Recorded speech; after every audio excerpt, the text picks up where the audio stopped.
Hello and welcome back to another Star Wars LEGO MOC video.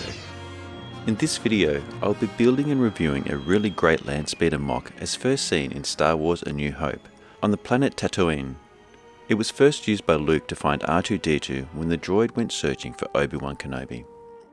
I was inspired to build this when the official LEGO Ultimate Collector Series version was released. However, as I've pointed out in the past, I much prefer models that are scaled to minifigure sizes, as I like to show the figures operating and interacting with the vehicles. So rather than buying the UCS, I decided instead to search for the best version of Landspeeder MOC I could find. This one is designed by Thomann, and I have a link to the MOC in the description. I did make some noticeable changes however, which I will go through later. Enjoy the time-lapse build and stick around for the review.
So here is the completed build, and I think it looks fantastic. The Landspeeder is not featured very often throughout the movies, but it is one of the more recognisable vehicles. For me it is very nostalgic, similar to seeing a classic car from my childhood era, like a Ford Falcon GT or a Land Rover Series 2. The Landspeeder to me is like a 70s Star Wars vintage utility vehicle, beaten up yet reliable and tough. I just love it. As mentioned, I chose this over the UCS, as it is a minifigure scaled model and I'm able to display young Luke Skywalker and C-3PO in the cockpit. This MOC did not come with a stand, so I designed this one that displays it at a slight angle. The model for this stand can be found in the description if you decide to build this Landspeeder. It is difficult to judge how long it took to build given the stop motion, but I would say you could easily build it in an hour. Including the stand, it cost about 200 Australian dollars and all parts were purchased through Bricklink. So in this build you have a good representation of the classic Landspeeder shape. You have a cockpit that seats two minifigures and the three drives, including the rear passenger side that looks like it's in the process of being repaired. As far as playability goes, this is certainly one of the few LEGO MOCs I've built so far that is sturdy enough to play with. Due to its simplicity, the model is pretty solid and can be handled without risk of parts falling off or being dislodged. Look, if I had to choose something, the only delicate part of the model is the exposed engine.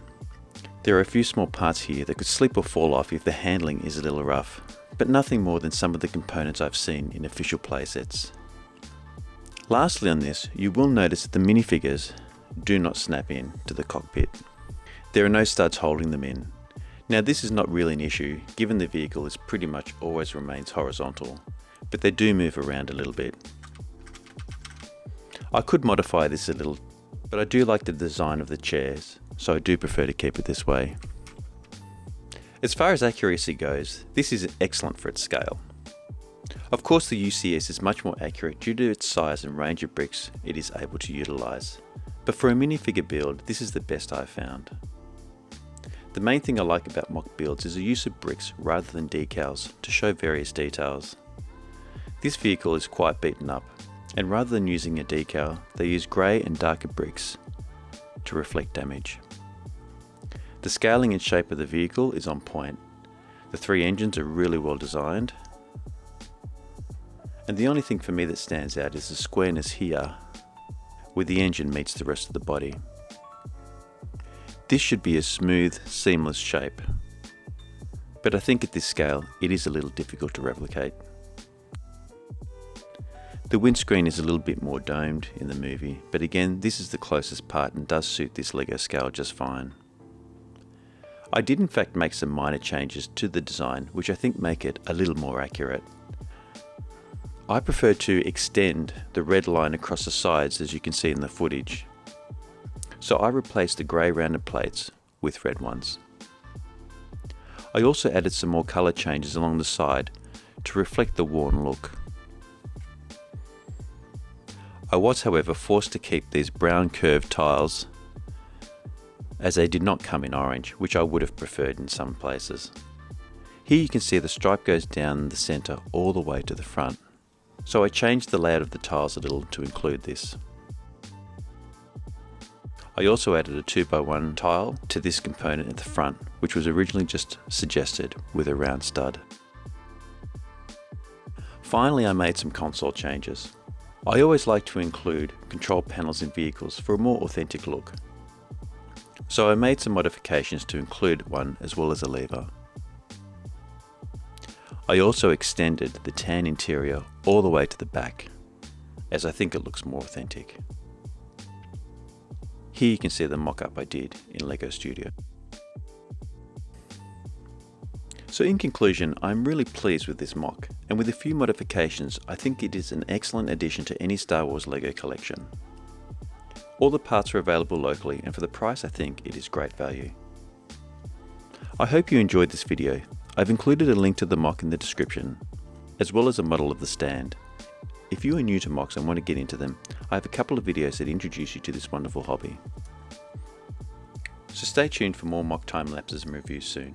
Thanks for watching. Please like and subscribe if you enjoyed the video. Bye for now.